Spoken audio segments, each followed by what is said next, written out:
Welcome back, listeners. This is The Pylon, an NFC North podcast. I'm recording this on a Tuesday night due to some scheduling issues, but we're here recapping Week 5 of the NFL. And we're going to go around really quick. So we got Barney representing the Bears, 4-1. What it do, baby? Then we got Kinger representing the Pack. Go Pack. As always, fellas, good to be back. And then Remy with the reverse record of the Bears, 1-4 representing the Vikings. I'm just here so I won't get fined. And I'm Big Z representing the Detroit Lions, and we're going to get right into Week 5 here. I know it feels like a little while ago now, but the Bears continue to survive these incredibly close games with a 20-19 victory on Thursday Night Football against Tom Brady and the Buccaneers. The Buccaneers getting out to a big lead, Barney, but the Bears just continue to have a horseshoe up their ass and continue to just come back in these games. Just break it down for us, man. Everything that happened in this game. Yeah. I said it last week that we're one of the teams that seems to just have the most losses when we keep an opponent under 20. So maybe they heard me because we pulled out that 20-19 victory. But it wasn't all sunshine and rainbows. It was pretty ugly in the beginning. Nick Foles started off pretty rough. On the first drive, he missed a third down conversion to a wide open Allen Robinson for just like a little out route. I don't know what the miscommunication was there. It was just a really bad ball. Ended that drive real early, and then the next drive he threw an interception, but that wasn't really all Nick's fault. It was just a really good play by Carlton Davis on Tampa Bay.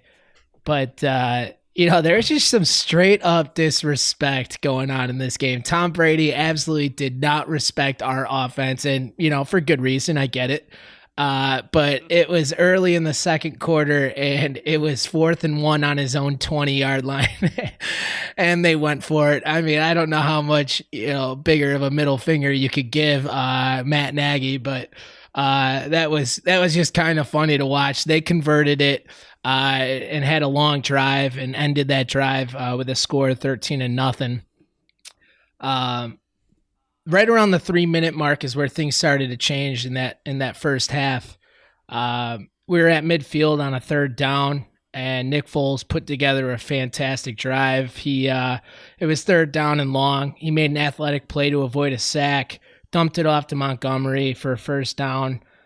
He then made a few really nice throws to Allen Robinson and Cordero Patterson, and then we finished it off with a Montgomery rushing touchdown. The first rushing touchdown for the Bears came in Week 5 of this year. So it was a good monkey off the back there, finally getting in the end zone with our run game. But, it didn't stop there. The Bears, with a minute in the first half to go, Tom Brady dumps it off to their second string running back, or maybe third string, because Leonard Fournette, his name's Keyshawn Vaughn, and Kyle Fuller just instinctually abandoned his guy and put the hit stick on this dude. Just perfect hit. They threw a flag, but they ended up picking it up, which never happens versus the Bears. So I was just really shocked. We ended up getting the ball on the 20-yard line, and then Nick Foles to Jimmy Graham for possibly, we haven't been a very pretty offense in years. So that was probably the nicest touchdown grab I had seen a Bears player make, since like Alshon Jeffrey's crazy grabs. But that was a lot of fun to end the first half. You could totally see that was an absolute game-altering play with Fuller, because when the Bears came out in that second half, they just put Tom Brady in horrible positions.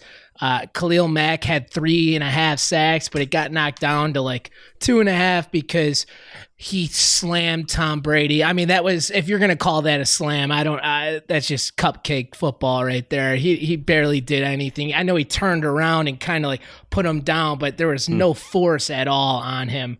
But the flags will go and they'll drop for premier quarterbacks. That's just a fact. But regardless, the Bears. Kinger knows about that. Yeah, he does. He does. You guys continue to bring this up, and it couldn't be farther from the truth. But the Bears put Tom Brady collectively just in a lot of third and longs. The second half was kind of boring in terms of points being scored. Both teams just traded 2 field goals, and the latest one being with 1 minute left. Cairo Santos just coming in for the Bears. It doesn't matter if it's an extra point or a 60-yard field goal. They're all just scary field goals for Bears fans. But he nailed them, and the Bears came out and didn't allow Tom Brady to have a game-winning drive, which I think some of the guys were probably thinking might happen. But we stifled him. I think the Bears defense was just absolutely in his head from ever since that Fuller hit, and just a job well done. Way to take down the GOAT while everybody counted us out. Yeah, the big thing that stood out to me in this game was how Khalil Mack finally stepped up and overtook a game. I don't know if we've quite seen that out of him this year, but he dominated the rookie Tristan Wirfs all game. That was before Tristan Wirfs got high accolades the previous week facing Joey Bosa. So, yeah, definitely a very, very talented offensive tackle. He's a high school state champion heavyweight wrestler, so I got love for him. But he's actually been a stud. He stifled Bosa, and but just he didn't bring the lunch pail versus Mac. I think he was a little bit afraid. Kinger, you said you watched this game on Thursday night.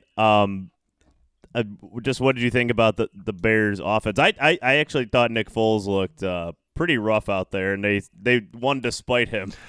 It's the same shit every week with the Bears. I mean, it was just ugly again. I mean, there's nothing else to say. I was enjoying a few cold beers and had some money on the Tampa Bay Buccaneers with some buddies. Also was with some Bears fans, Barney, so they made sure to let us have it, at the end of the game. But again, I mean, just ugly football. The Bears offense, again, I mean, what is it? Sub 250 total yards, I believe, again for the Bears, but they find a way to win it. The defense did look really good. I've been harping a little bit that I didn't think the Bears defense was elite. I still don't know if I'm going to toss that phrase around, but they look very good. And you already said it, Khalil Mack stepped up, had a big game. They didn't allow Tom Brady the time needed. Just overall, really good performance. Good win by the Bears. I'm surprised to see it. Good win by the Bears.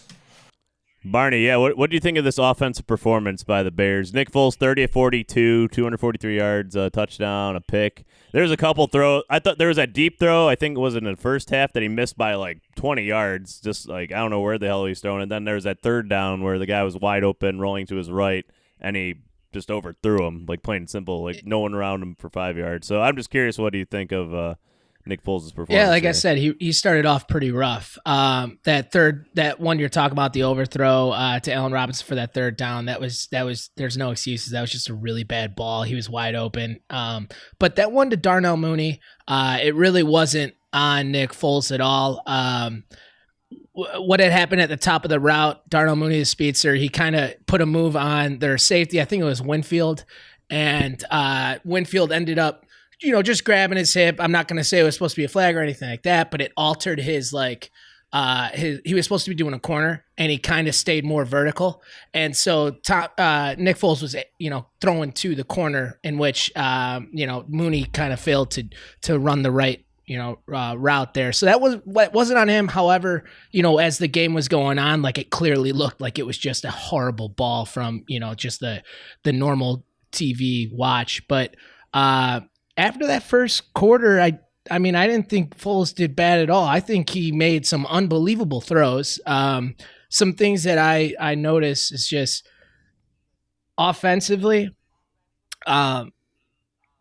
we hurting big right now because James Dangle, our guard, left guard, He was really probably the guy who's been playing the best. Him and Bobby Massey are probably the two guys playing the best on the line. He's really making some strides. He had a rough first 2 years adjusting to NFL, but in the first 4 games he was phenomenal. And it sucks because he just went down with a torn pec, and I don't know the career progressions for offensive linemen because I'm pretty sure that's probably a huge muscle, for pass blocking and run blocking. So it's sad for him, but it was trouble. I mean, our left side of the line, we have Charles Leno, who's probably the worst offensive tackle in the league, and then now we have Alex Bars, our backup guard, and so there's going to have to be some things that's going to have to be done to adjust that offensive line and make us competent, because it wasn't like we had a great day out there. I know you guys said it was under 250 yards, but Nick Foles, with pressure in his face, dropped so many really, really nice passes. I saw the Bears started going more 2 tight ends and 2 running backs, 22 personnel or whatnot. And I think that's really the way we got to go, because our offensive line needs help chipping and blocking. So it's going to, I think from here on out, there's going to be a lot of 2 tight end personnel going forward, just to try to have any sort of a run game.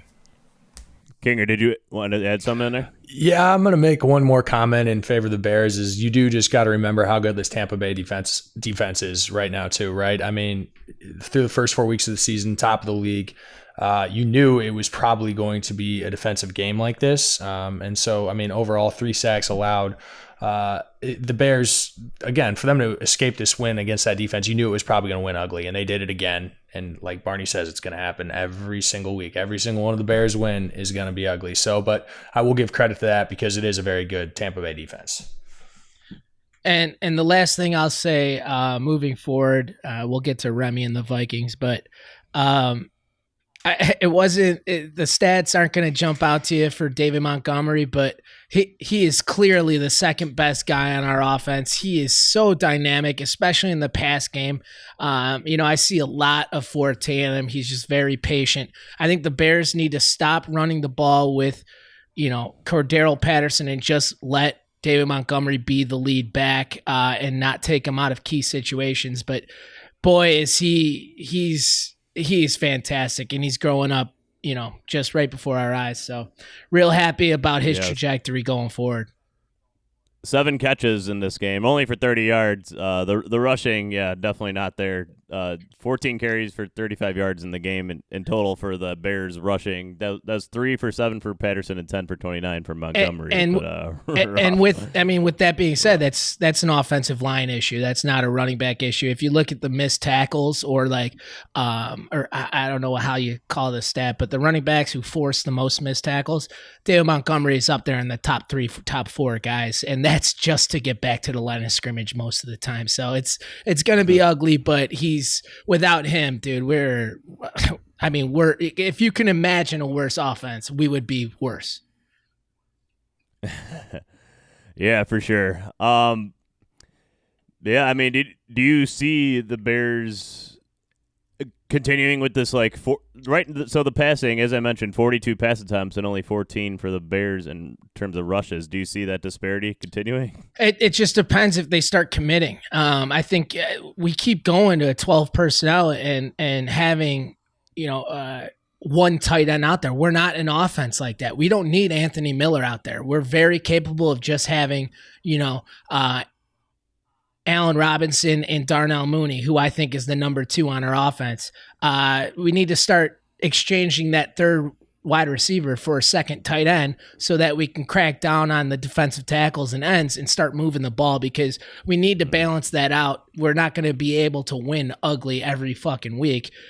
We need to start getting, at least 70, 80 yards rushing, and that's not a lot to ask. I feel like the mark you want to hit is the 100-yard mark, right? I would be thrilled with a rushing attack that was around 70 to 75 yards. All right, and just really quick, really last point I just wanted to ask you about was Cole Kmet.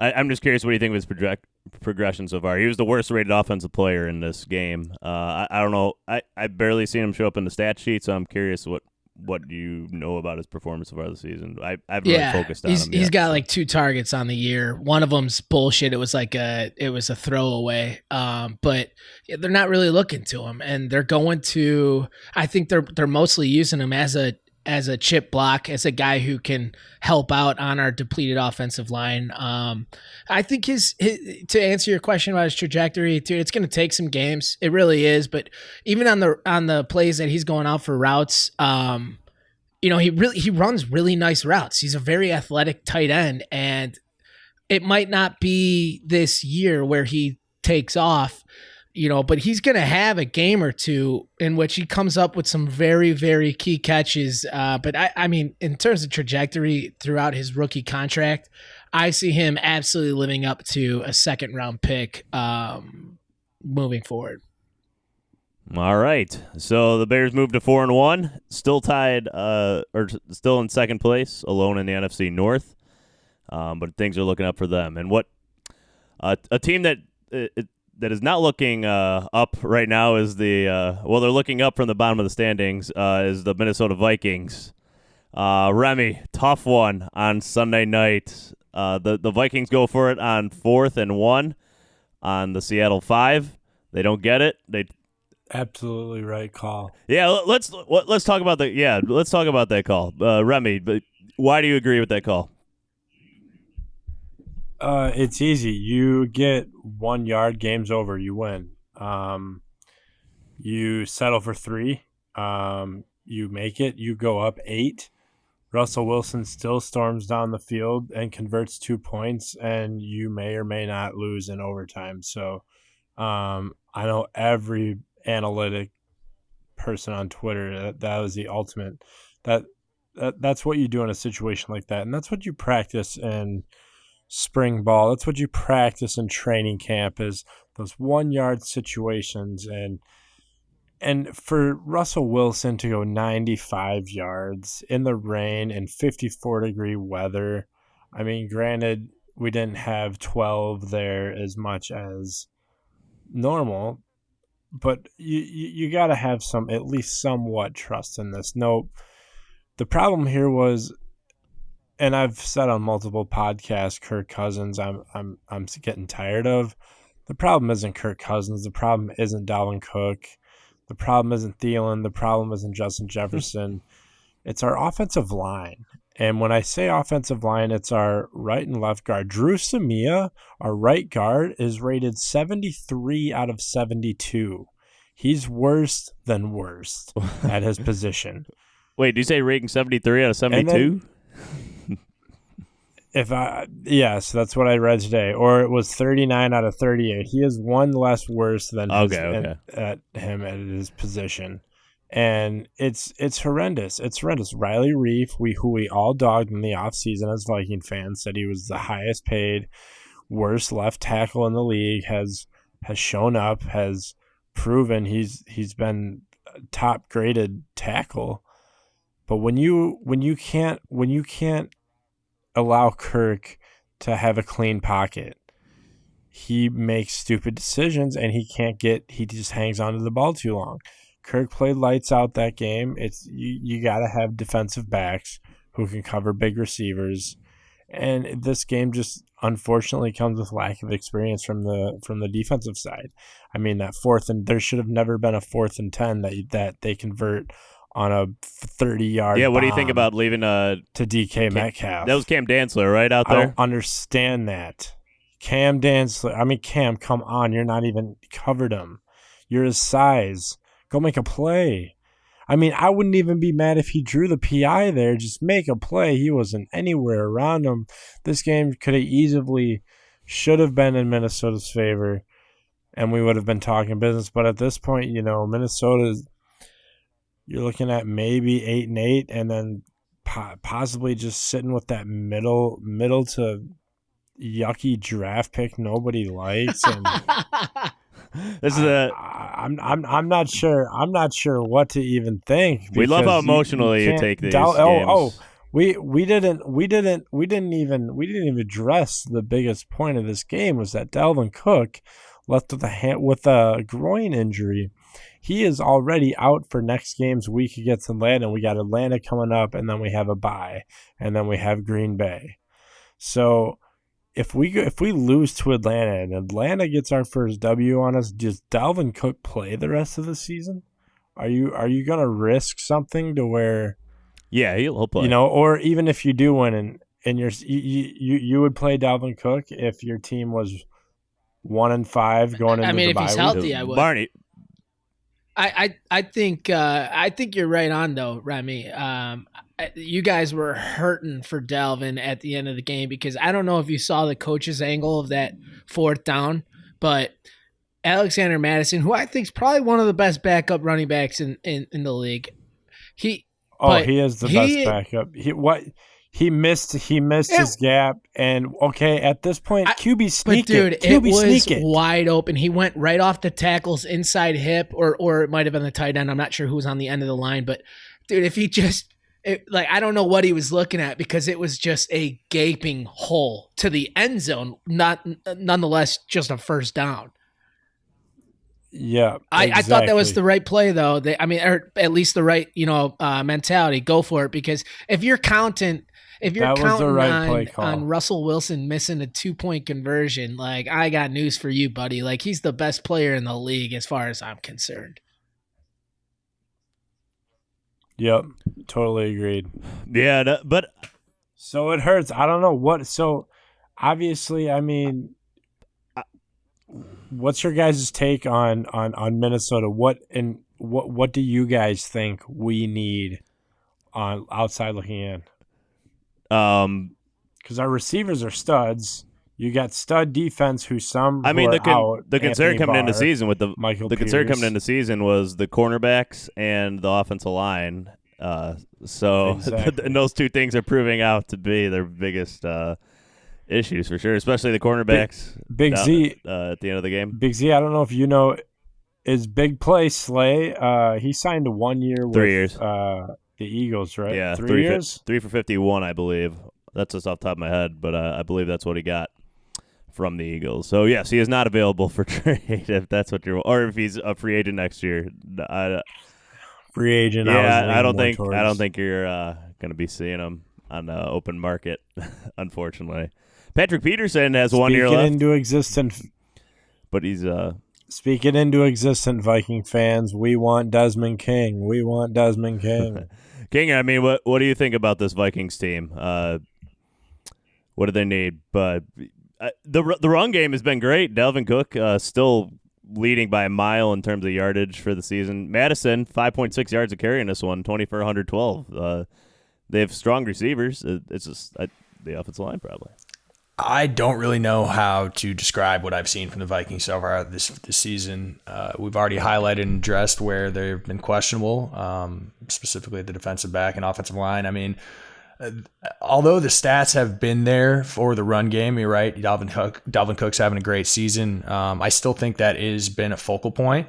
Although I didn't see too much of the game on Sunday night, but from what it looked like to me, it looked like they stepped up and really had dominated Seattle for a good portion of the game, right? So I don't really know what the issue is up there in Minnesota. They should definitely have a better record, in my opinion, than where they're at right now. But we'll see. They're in a rough spot, and we'll see if it gets any better going from here.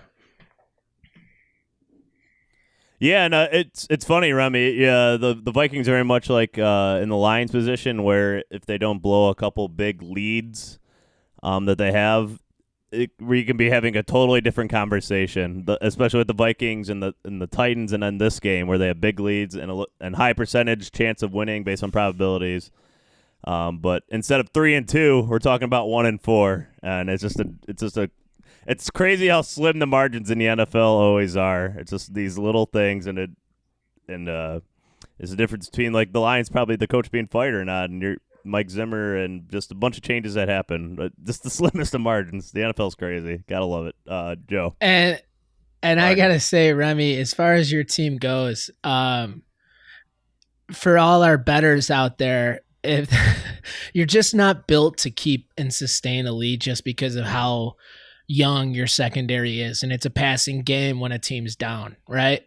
I was terrified. I was celebrating a buddy's birthday on Sunday, and I was drinking from noon on, and I got a little liquored up, and you guys are absolutely dominating the Seahawks, but I have nothing but faith in Russell Wilson, maybe a little too much faith because you guys are really putting the hurting on him, and it was just some crazy line, like plus 300, plus 400 at that point for the Seahawks. And my drunk ass just put everything on the Seahawks money line. And dude, I mean, Hughes and Dantzler, they're just too young. They're too young and they're not reliable. And especially versus a great quarterback like that, I mean, I was sweating it out. I'm not going to say it was, smooth sailing, but as far as your guys' team goes, it's just, like, the only way that you guys can win is if you do 6-minute, 7-minute drives on your offense, running the ball effectively, because once you turn it over, you guys can get scored on in a fucking blink of an eye.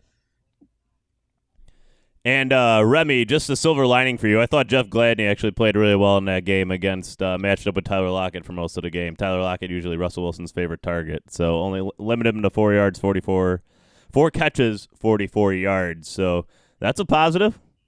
Right, buddy? That's a positive, but it's also a negative for my parlay because I had Lockett scoring. So.